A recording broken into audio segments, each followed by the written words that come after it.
개구리의 눈은 다른 동물들의 눈과 구조는 비슷하지만 물리적으로 매우 중요한 특징이 있습니다. 개구리의 눈은 움직이지 않고 고정되어 있다는 것입니다. 그러한 개구리의 고정된 눈의 특징은 움직이지 않는 어떤 사물도 볼 수 없다는 것입니다. 그래서 개구리가 연못가에 나서 멍하니 이렇게 쳐다보는 것들을 볼 수 있는데, 개구리는 이 고정된 사물들을 볼 수 없는 그런 눈의 구조입니다. 그래서 개구리를 사육하는 경우에 먹이를 주어도 먹지 못하고 굶어 죽는 사례가 많다는 것입니다. 그러니까 개구리가 바라보는 광경은 아무런 사물도 없이 회색의 옅은 안개로 뒤덮인 그런 광경인 겁니다. 반면 개구리의 눈의 특징은 움직이는 물체는 단 하나도 그의 시선에서 벗어날 수 없는 것입니다. 가만히 앉아있는 개구리 옆에 파리가 한 마리 팍 날아갑니다. 네? 그러면 개구리 눈에는 뭐만 보여요? 파리만 보여요. 고정된 건 안 보이고 움직이는 파리만 보이는 겁니다. 그러면 개구리가 이 파리를 어떻게 잡아먹습니까? 우리 눈에는 거의 안 보일 정도로 개구리가 혀를 낼름 해가지고서요, 혀 끝이 좀 찐득합니다. 네? 그래서 파리를 잡아서 자기 먹이를 먹는 것입니다. 거의 0.1초 내에 이 모든 일이 다 이루어지는 거죠. 개구리의 눈은 분명 사람만은 못하지만 그래도 쓸데없이 이것저것 보는 대신에 필요한 것만 딱 목적하고 볼 수 있고 잡아먹게 되는 것이죠. 개구리 눈이 튀어나왔다고 너무 깔보지 마시기 바랍니다. 그래도 우리가 배울 점이 있습니다. 한 가지만 보는 눈이기에 굉장히 단순하지만 그래도 자신이 먹어야 할 먹잇감을 절대로 놓치지 않는다는 점입니다. 우리도 정말 우리에게 필요한 것만 보고 유익한 것만 보고 다른 것은 과감하게 패스할 수 있는 이 개구리의 눈과 같은 영성이 필요하다 하겠습니다. 이 누진 다초점 안경이라는 것이 있죠. 젊을 때는 이런 안경 쓰는 사람 거의 없습니다. 볼록 렌즈와 오목 렌즈를 함께 넣어서 멀리 볼 때와 가까이 볼 때를 초점을 달리해서 볼 수 있는 안경입니다.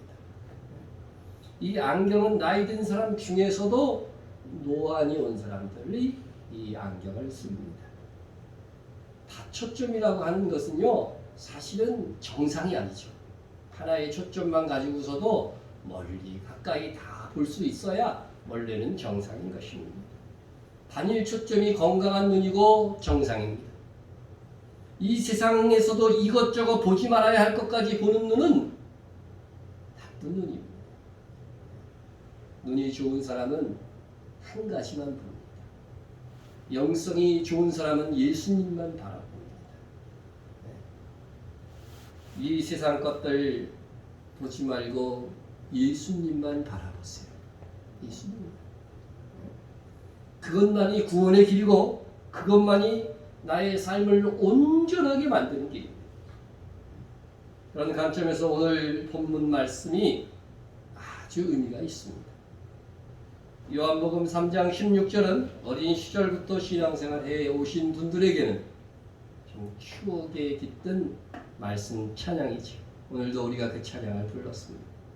하나님이 세상을 이처럼 사랑하사 독생자를 주셨습니다.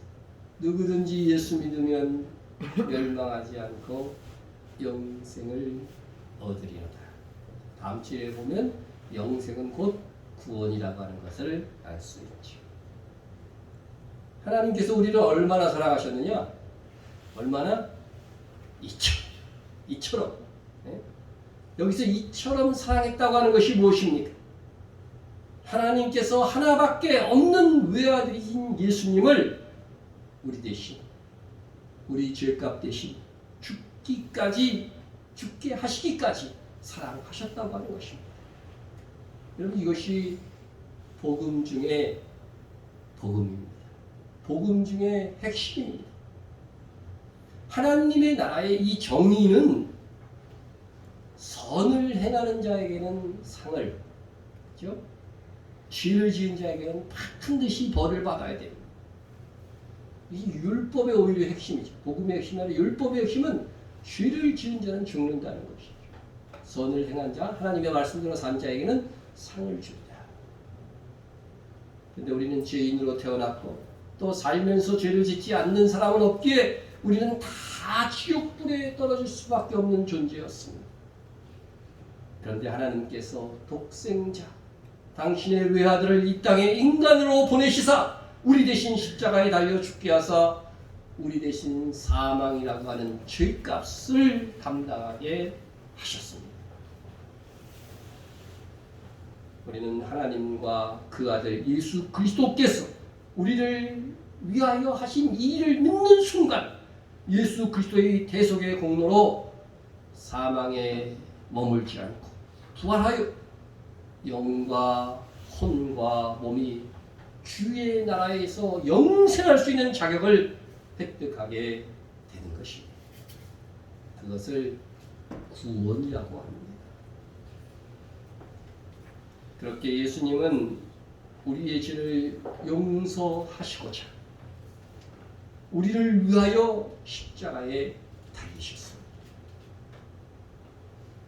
오래 신앙생활 하신 분들이 이것이 너무 자주 들어서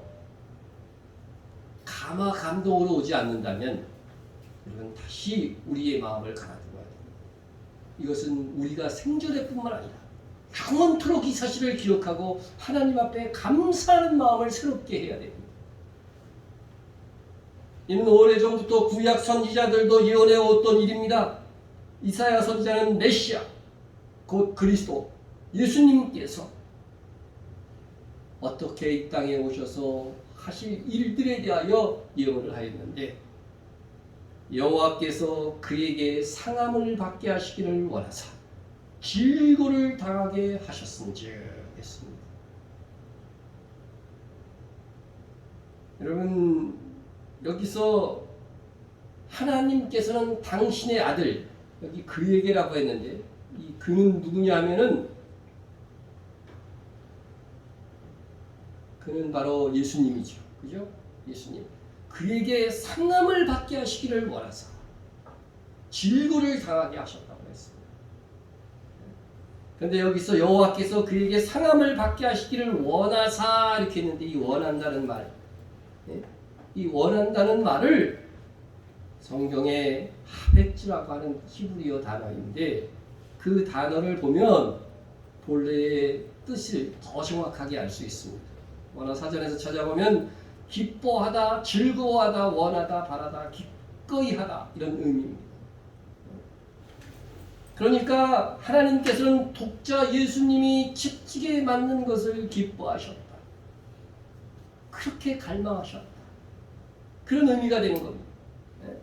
예수님이 십자가에 못 박혀 돌아가시는 것들을 즐거워하셨다는 것입니다. 어떻게 보면 이상하지 않습니까? 우리는 우리의 사랑하는 자녀가 고통을 당하는 것을 무엇보다도 싫어합니다. 그런데 사랑의 하나님께서 그의 아들의 상함, 그것도 인류 역사상 가장 비참한 죽음으로 죽을 것을 작정해 놓으시고 기뻐하셨다고 하는 표현에서 우리는 아들을 사랑하시지 않는 것은 아닌가 하는 아이러니를 느낄 수가 있습니다. 그러나 하나님께서 예수 그리스도를 희생시키는 이 구원의 방법은요, 최고의 방법이라는 거예요. 최고의 방법. 왜 이것이 최고의 구원의 방법이냐? 첫째는 하나님께서 우리를 자녀로 삼으시되 하나님의 고통, 예수님이 돌아가실 때요, 하나님 아버지도 아픈 거예요. 네? 사랑의 하나님께서 아프시지 않겠어요? 그러니까 하나님의 이 고통과 희생을 통해서 우리를 자녀로 삼으심으로 인해서 우리로 정말로 하나님 앞에서 하나님께서 버릴래야 버릴 수 없는 그런 자녀로 삼으시는 거예요. 사람도 산의 수고를 통해서 낳고 자기 희생을 통해서 자녀를 키웠을 때 그 자녀가 더 사랑스러운 것처럼 하나님은 자기 희생의 방법을 통해서 우리를 구원하심으로 우리를 최고의 사랑 안에서 자녀로 낳고자 하시는 거죠. 그래서 부모가 되어 보아야 하나님의 마음을 정말로 이해할 수 있는 것입니다. 하나님은 우리를 정말 사랑하는 자녀, 버릴 수 없는 자녀로 삼기 위해서 예수님의 희생의 방법으로 구원하셨어요. 두 번째는 예수님께서 우리의 죄값을 담당하시고 죽으신다고 하여도 그 예수님을 다시 사망에서 부활시키시고 만왕의 왕으로 영광 중에 다시 오시도록 계획하셨기 때문에 아들의 고통과 희생을 기뻐하셨던 것입니다. 그럼에도 아버지 하나님께서 우리를 향한 이런 구원의 계획을 세우셨다 하셨을지라도 아들 하나님이신 예수님께서 난 그렇게는 못하겠습니다. 그랬다면 우리를 향한 이 구원 계획은 이루어질 수 없는 일이었습니다. 그런데 예수님께서는 자기 희생을 통해서 우리의 구원을 이루실 이 하나님의 계획을 흔쾌히 허락하신 것입니다. 얼마나 감사한 일인지, 얼마나 큰 은혜인 것인지.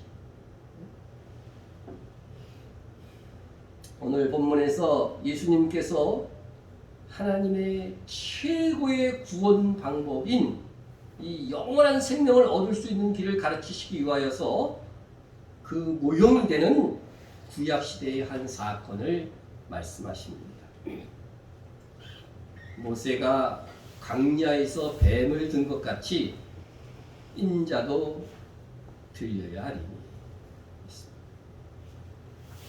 여러분, 모세가 광야에서 뭘 들었다고요? 뱀을 든 것 같이 인자, 곧 누구예요? 예수님. 인자도 들려야 하리니. 나도 십자가라고 하는 장대에 달리게 될 것이라고 하는 말씀이죠. 그로 인해서 너희가 영생을 얻게 될 것이라고 하는 겁니다.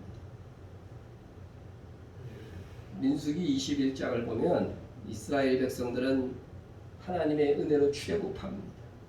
출애굽해서 노예로 해방되었지만 그 광야에서 가나안으로 마지막 그 들어가는 길이 에돔을 둘러서 가라 그러니까 직선으로 빠르게 갈 수 있는데 둘러서 가기가 힘들잖아요. 그러니까 불평하고 원망했습니다. 그래서 그 불편함과 피곤함으로 인한 이 원망 속에서 하나님께서 불뱀을 보내셔서 그들이 막 물려 죽게 만드신 겁니다. 미래의 백성들이 징계하면은요, 하나님의 백성들은요, 그때는 회개하게 돼 있어요.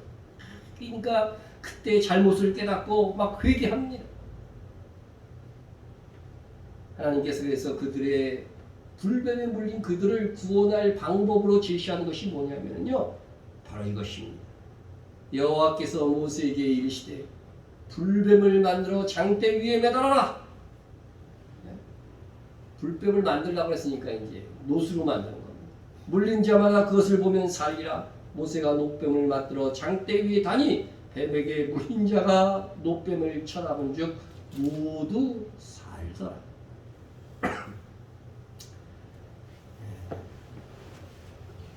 참 희한한 방법입니다. 모세가 장대에다가 노뱀을 만들어서 이걸 쳐다보면 불뱀에 물린 사람이 살 것이라고 하는 말입니다. 이게 지금 현재 모세가 죽은 느보산 꼭대기에 가면은요, 그때 만들었던 노뱀을 재현해 놨습니다. T자형이에요, 그죠? 진짜 예수님이 십자가에 못 박혀 돌아가셨을 때에 그 십자가가 실제로는 T자형이다. 보증의 형은 T자형이라고 해요. 그래서 저도 T자형으로 지금 알고 있습니다. 물론 우리가 십자가라고 부르긴 하지만 이 T자형일 가능성이 많습니다. 그래서 정말 이 사건이 하나님을 믿지 않는 사람들에게는 실제로 있었던 일이지만 이 세월이 흐른 다음에는 동화처럼 생각되는 거죠.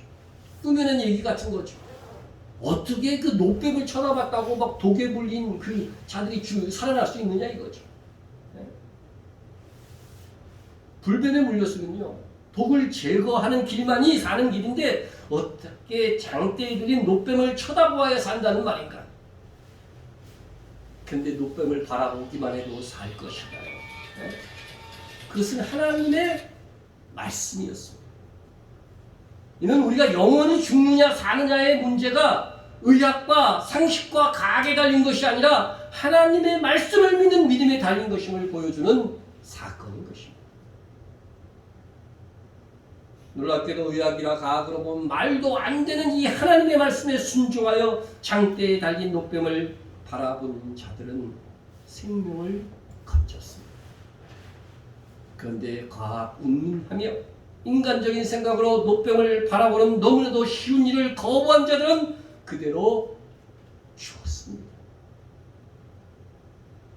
이것은 오늘날도 동일하게 일어나고 있는 일들입니다. 십자가에 달린 예수가 너희 죄를 위하여 나의 죄를 위하여 죽으신 것을 믿기만 하면 구원을 얻을 수 있다고 하는데 어떻게 그게 말이 되냐? 네? 사람이 의롭게 행해가지고서 천국에 가는 것이지 어떻게 예수 그리스도가 내 죄를 위해서 죽었다고 하는 것을 믿기만 해도 구원이 되느냐? 그것은 비상식적인 말이라고 하면서 부정하는 것입니다. 그런 사람들 중에는 의인들만 갈 수 있는 천국에 가기 위해서는 자기 행위를 깨끗하게 하고 선을 행하여 갈 수 있다고 하면서 착하고 선하게 살고자 노력하는 사람들도 있습니다. 여러분, 독을 제거해서 치료해서 살 수 있는 거 누가 모릅니까? 의롭게 살아야만 천국에 들어간다고 하는 거 그거 누가 모릅니까? 근데 문제는 뭡니까? 인간에게는 그렇게 살 수 있는 능력이 없다고 하는 것이죠. 반면에 이단들이나 다른 종교에서는 다들 뭐라 그래요? 의롭게 행해서 갈 수 있다고 그러는 거예요. 구원받을 수 있다고 얘기하는 거예요. 돈 닦아갖고서 천국에 갈 수 있다고 말합니다. 근데 기독교만은 아니에요. 참기독교만은 그것을 주장하지 않습니다. 너희는 그렇게 의를 행해서 천국에 갈 수 있는 능력 자체가 없다고 하는 거예요. 인간은 타락했고 인간 속에 질성이 있기 때문에, 그래서 예수를 믿고 영생을 얻기 위해서는 내가 먼저 죄인이라고 하는 것을 인정해야 됩니다. 내가 행위 완전하여 의롭게 될 능력이 없는 질성을 가진 인간이라는 것을 인정해야 합니다. 그래서 죄인인 내가, 행함으로 구원받을 수 없는 내가 천국에 들어갈 수 있는 유일한 길은 나의 죄값을 대신하여 주신 예수님을 믿는 길밖에 없다는 것을 알고 믿어야 됩니다. 모세가 광야에서 뱀을 들었습니다. 예수님이 십자가 장대에 동일하게 달리셨습니다. 이 예수님이 나의 죄를 위해서 죽으신 것을 믿으면 영생, 곧 구원을 얻으리라. 이것이 복음입니다.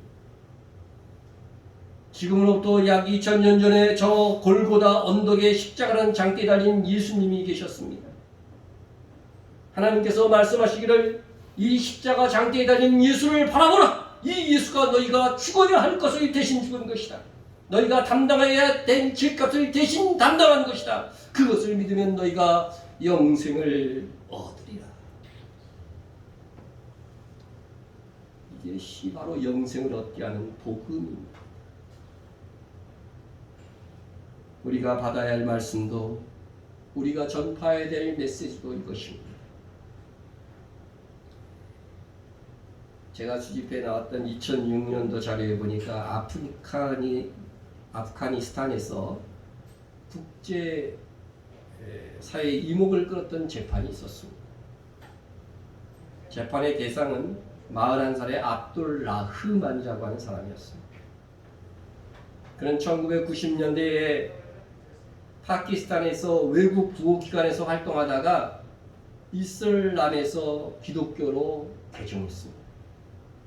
그로 인해 그는 부인과 이혼하게 되었고 해외 체류 기간 동안 자녀를 2딸이 있었는데 데려다가 키우려고 했는데 그가 기독교인이 된 사실을 알고 그 부모가 2손녀의 인계를 거부했습니다. 그래서 할 수 없이 자녀들을 데리고 가야 되니까 라흐만이 아프가니스탄으로 돌아오자 이혼한 부인은 당국에 그의 개종 사실을 신고하자 그가 기소되어서 재판을 받게 된 것입니다. 아프가니스탄에서는요, 이교도를 허락을 해요. 하지만 이슬람을 믿던 사람이 다른 종교로 개종하면 배교자라고 해가지고서 사형에 처할 수 있습니다. 라흐만에게 재판관은 다시 이슬람으로 복귀하라고 그렇게 권유를 했어요, 재판관이. 그러나 그는 죽음을 각오하고 믿음을 사수하였습니다. 다행히 이게 외부로 많이 알려져 가지고서 미국을 비롯하여 서방 세계가 압력을 넣어가지고서 그 여러 위협 속에서도 유럽으로 망명할 수 있었습니다. 여러분, 그가 왜 그의 죽음과 예수 그리스도를 믿는 믿음과 맞바꾸자 하였던 것입니까? 왜? 그것이 여러분 진짜 사는 길이고 영생을 얻는 길이기 때문에 그런 것입니다. 우리는 확신합니다. 참된 구원의 길은 예수 그리스도께만 있습니다. 어떤 사람들은 마음에서 통하여, 어떤 사람들은 부처를 통하여, 어떤 사람들은 공자를 통하여 구원을 얻을 수 있다고 이야기합니다. 그리고 우리들에게 말하기를 자기 종교만 절대화하라고 절대화한다고 하면서 비난하고 조롱합니다. 그러면서 어느 종교나 구원의 길이 있는 것이지 왜 기독교 너희들만 구원의 길이 있냐고 말합니다. 참으로 인간적인 이야기입니다. 만약에 모든 종교에게 구원이 있다고 한다면 모든 종교는 서로 평화하면서 살아갈 것입니다. 나름대로 일리가 있습니다. 그러나 진리는 아닙니다. 거기에 구원의 길이 없습니다. 하나님은 말씀합니다. 다른 이로서는 구원을 받을 수 없나니 천하 사람 중에 구원을 받을 만한 다른 이름을 우리에게 주신 일이 없습니다. 예수님 외에 다른 길은 없습니다. 예수님 외에 구원받을 만한 다른 이름이 없습니다. 여러분은 누구의 말을 믿을 것입니까? 누구의 말을 믿는가로 우리의 영원한 운명이 결정되는 것 아십니까? 수많은 인간들이 만들어낸 종교에 여러분의 운명을 맡길 것입니까? 여러분, 기독교만이 창조 때부터 시작하여 오늘에 이렇게까지 존재했음을 성경이 말씀하고 있어요. 다른 종교들은 중간에 생겨나는 겁니다. 불교, 이슬람 이런 종교들은 언제부터 시작했는지 역사의 기록에도 있어요. 기독교 다음인 이슬람교는요, 예수님 오신 다음 한 600년쯤 돼갖고 생겨난 종교입니다. 중간에 생긴 종교예요. 여러분, 우리가 하나님으로 믿는 신이라고 하는 것, 세상에서 이미 신이라고 말하는 것, 우리에게는 하나님, 그 하나님이 계시다면, 그 하나님이 정말 하나님이시라고 한다면 태초부터 창조하시고 계속해서 존재해서 우리에게 그의 존재를 알리셨을 거란 말이죠. 그러므로 중간에 생겨난 종교는요, 가짜라고 하는 겁니다. 처음부터 하나님은 계셔서 최초의 인간에게까지, 인간에서부터 하나님은 당신의 존재를 알리셨고 나를 믿는 자마다 영생을 얻을 것이라고 말씀하신 것입니다. 우리를 창조하신 하나님의 말씀을 믿을 것인가? 사람이 만들어낸 어떤 종교와 교훈을 믿을 것인가? 여러분이 창조주 하나님과 예수 그리스도를 믿고 구원을 얻었음을 확신하십니까? 우리는 십자가에 달린 예수를 바라봄으로 구원을 얻었습니다. 우리가 그렇게 영원한 생명 영생을 얻었다면 당장 죽음들 무슨 상관이 있겠습니까? 우리에게 영원한 삶이 예비되어 있기 때문입니다. 그런데 우리가 왜 살아있는 것입니까? 왜 당장 죽어도 하늘나라에 갈 수 있는 우리를 이 땅에 살도록 남겨주신 것일까요? 우리에게 예수님께서 맡기신 일이 있기 때문입니다.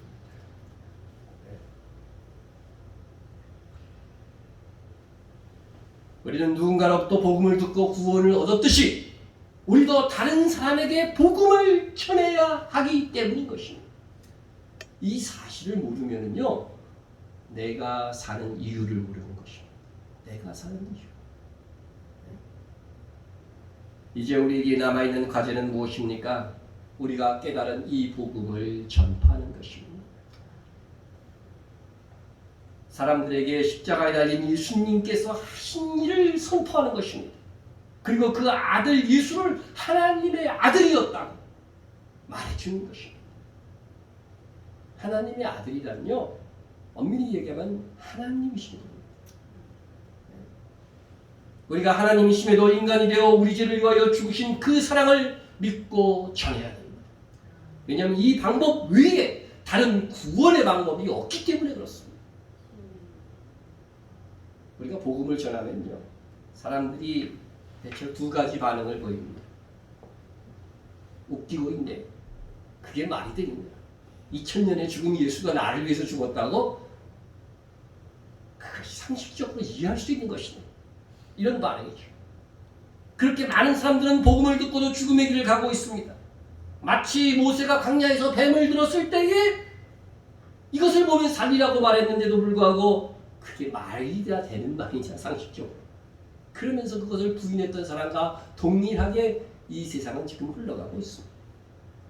그들은요, 하나님이 버린 사람들이고, 그럼에도 우리는 또 복음을 말해주고 또 외쳐야 됩니다. 왜 그렇습니까? 우리는 누가 하나님께서 버린 자이고 누가 하나님께서 택하신 자인지 알지 못하기 때문에 그렇습니다. 나의 죄를 대신하여 십자가에서 죽으신 예수님을 믿으면 구원을 얻으리라. 우리는 이 복음을 선포해야 돼요. 하나님께서 구원하시고자 하는 영혼들은 이 이해되지 않는 복음을 듣고서 믿게 될 것이기 때문에 그렇습니다. 하나님의 성령이 그들에게 믿어지게 하는 놀라운 역사를 일으키실 것이기 때문인 것입니다. 그렇게 하여 믿는 자들은 하나님께 영광을 돌릴 것이고 나중에는 복음을 전하는 우리에게 영원토록 고마워할 것입니다. 만일 우리가 개인적으로 친근하게 지내고 있는 사람에게 아직도 한 번도 이 복음을 풀어 전하지 않았다면 하나님께서 그 영혼의 죄값을 오히려 나에게 물으실 수 있습니다. 아니, 물으실 것입니다. 내가 그 악인에게 말로 경고하여 그의 길에서 떠나게 하지 아니하면 그 악인은 자기 죄악으로 말미암아 죽으려며. 내가 복음을 안 전했어요. 너 나하고 너무 가까운 사람이었는데. 네? 그러면은요, 그 복음을 받지 못한 사람은 어떻게 돼요? 죽는 거죠. 그의 죄로 말미암아 죽어요. 그렇지만 내가 그의 피를 내 손에서 찾으리라 말씀하셨습니다. 왜 복음을 안 전했느냐는 거죠. 요즘 그런데 우리가 이 복음을 전하기 위해서 오늘날 우리의 삶도 참 중요합니다. 삶도 중요합니다. 우리의 삶이 바르고 아름다워야 우리가 전하는 복음을 귀담아 들으려고 할 것이기 때문입니다. 너무 개차반으로 살면서 막 이렇게 복음을 전하면요, 듣겠어요? 최근에 안티기독교 사이트들이 많아졌는데 기독교를 길을 쓰고 하여튼 반대하는 거죠. 그거 한다고 해서 이렇게 그들에게 뭐 득될 것도 없는데 이게 악한 영의 지배를 받지 않으면 할 수 없는 일들을 그렇게 합니다. 그런데 그 사이트에 들어가서 이렇게 분석해 보면요, 예수님이 틀렸다든지 성경이 틀렸다든지 그런 말들보다는요, 그런 반론보다는 기독교를 믿는 사람들에 대한 비난이 더 많아요. 자기 주위에 기독교인인데 그거 나쁘다. 교회 다니는 사람들이 나쁜 짓을 골라한다고. 이것을 보면은요, 그리스도의 기독교에 대한 안티가 아니라 그리스도인들에 대한 안티다. 그렇게 생각이 되는 거죠. 그러므로 우리가 복음을 전하는 일에 방해받지 않으려면 우리가 정직하고 할 수 있는 한 겸손하고 또 성실하고 관용의 사람이 되어야 하는 것입니다. 그렇다고 해서 또 극단적으로 가서 복음을 전하기 위해서 선한 사람이 되지 않았기 때문에 완벽하게 선한 사람이 된 다음부터 나는 복음을 전하리라. 네? 그러면 또 안 됩니다. 그러면 영원히 복음을 전할 기회가 오지 않을 수 있습니다. 우리는 우리의 삶을 선하게 살도록 노력하되 우리의 연약함에도 불구하고 구원의 복음을 전할 수 있어야 합니다. 믿음의 주여 또 온전하게 하시는 이인 예수를 바라보자. 여러분, 온전하다고 하는 것은 큰 흠잡을 것이 없다. 사람은 스스로 행위 완전하여 온전할 수 없어요. 근데 누가 우리를 온전케 해요? 예수님. 예수님이 우리를 온전하게 한다는 겁니다. 우리에게 사죄의 은총을 베풀어 주시는 예수님을 바라볼 때만 우리는 온전하게 될 수 있습니다. 우리가 온전하게 될 수 없으므로 천국에 갈 수 없지만 예수님을 바라보고 그를 믿을 때 우리는 허물이 다 용서함을 받아서 온전한 자들만이 들어갈 수 있는 천국에 들어갈 수 있는 것입니다. 전에 함께 신앙생활했던 집사님이 자기가 불교에 중하고 이야기를 했는데 중이 그러더래요. 나는 불교도 공부했고 다른 종교도 공부해서 이야기하는데 기독교인들은 왜 기독교 외에는 공부하지 않고 그렇게 함부로 말을 하느냐. 네? 그렇게 항의를 하더라는 겁니다. 집사님이 그렇게 대답을 했대요. 당신들은 잘못된 진리를 알고 있으니 이것저것 기울이는 거고 그게 참이 아닌 것 같으니까 다른 것도 공부하는 거지. 우리는 정말 참 진리를 만났기 때문에 다른 거는 알 필요도 없습니다. 네? 내가 믿는 종교가 정답인 것 같으니 아닌 것 같으니까 다른 것에도 답이 있는 줄 알고 자꾸 너희들은 살피는 게 아니냐 이거죠. 네? 그러나 우리는 이미 답을 찾았다. 구원의 길을 찾았다. 그런데 왜 다른 것을 찾아봐야 하느냐? 그렇게 대답해 주었다는 것입니다. 나도 그렇게 대답 못했을 것 같은데 아니 집사님이 참 지혜롭게 대답을 했어. 그렇습니다. 우리는 이미 하나님의 말씀을 통하여 구원 얻는 유일한 길을 제시받았습니다. 우리가 받은 구원의 길이 참 진리이고 참이니까 어떤 다른 것에 기울일 필요가 없고 기울여 봤자 그것은 시간 낭비인 것입니다. 예수님을 나의 구세주로만 바라보고 믿기만 하면 우리의 구원은 완성됩니다. 이렇게 우리가 믿고 전하는 복음은 행위 완전하여 정말 복음을 전할 이유가 없습니다. 왜냐하면 행위가 이 땅에서는 완전히 온전해질 그런 시점이 오지 않기 때문에 그렇습니다. 다만 예수 그리스도의 보혈의 공로로 우리는 완전해질 수 있고 온전해질 수 있는 것입니다. 그러므로 우리는 행위 온전한 다음에 복음을 전하겠다고 하는 것은 복음에 반하는 태도가 됩니다. 우리는 주님을 본받고 닮은 만큼 주님 다시 오실 때에 상을 얻게 될 것입니다. 그러나 우리가 세상 살 동안은 어느 정도까지 계속해서 성숙해질 수 있어도 완전해질 수는 없는 것입니다. 따라서 우리가 거룩하고 선한 주님의 자녀가 되기를 힘쓰면서 주께서 부탁한 이 복음을 전해야 하지만 그렇다고 삶이 완전해질 수 없으므로 삶이 완전해진 다음에야 복음을 전하겠다고 하는 생각은 잘못이다. 그러므로 우리가 이미 예수를 믿은 우리는 내가 어떤 상태에 있든지 하나님께서 기회 주시는 대로 복음을 전해요. 여러분, 하나님께서 나에게 복음 전할 기회에 예민한 사람이 되어야 돼요. 그래서 어떤 사람이 굉장히 좀 어려운 상황이 있어요. 그 복음 전할 기회예요. 평상시에는 잘 안 듣던 사람들도요, 정말 어려움과 외로움 속에 있을 때는 내가 가서 친구가 되어주고, 예? 우리를 진짜 우리의 마음을 온전케 하실 그리스도의 복음을 그때 전할 때의 기회가 될 수 있는 거죠. 그 기회를 잘 포착하는 것이 깨어있는 영성을 가진 것입니다.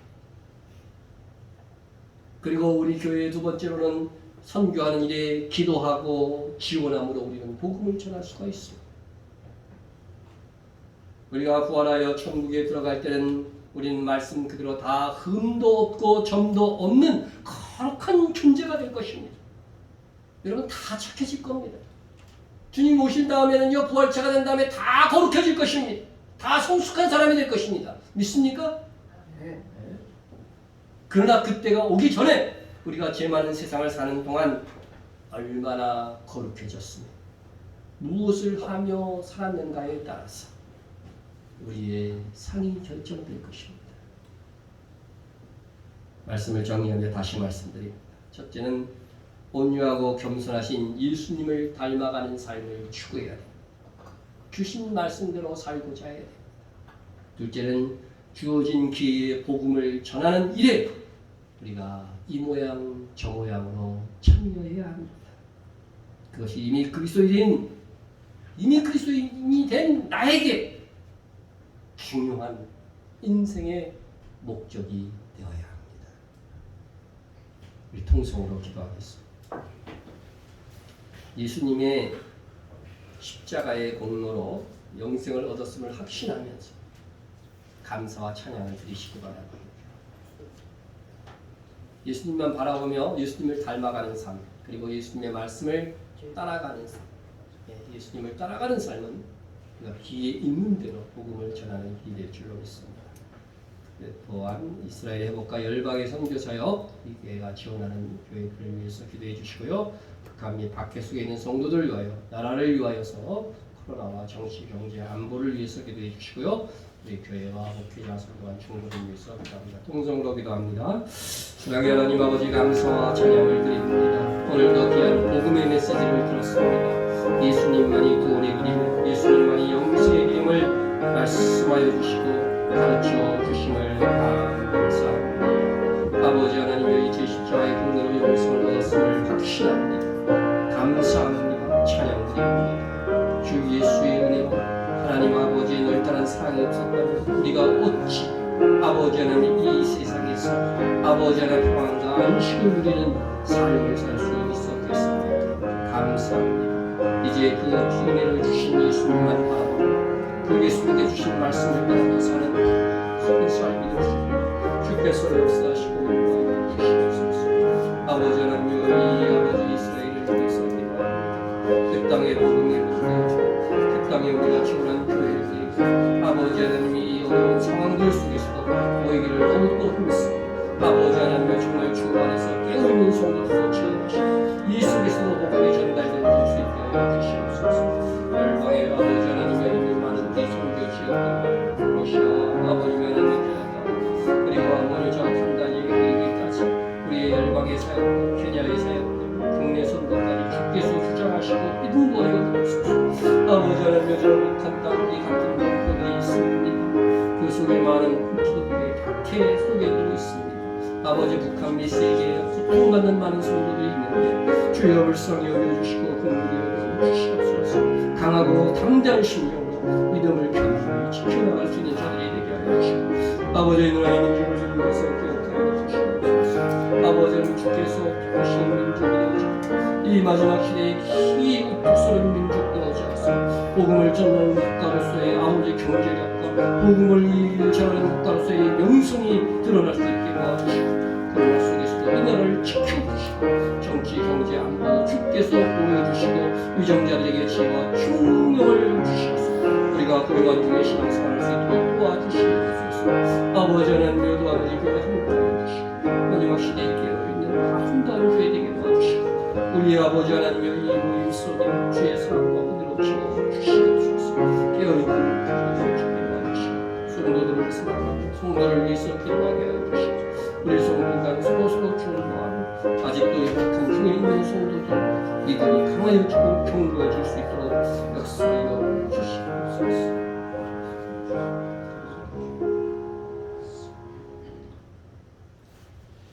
우리에게 영생을 얻게 하시고자 아들 예수님을 이 땅에 보내어 십자가를 지게 하신 하나님, 그 사랑과 은혜에 감사드립니다.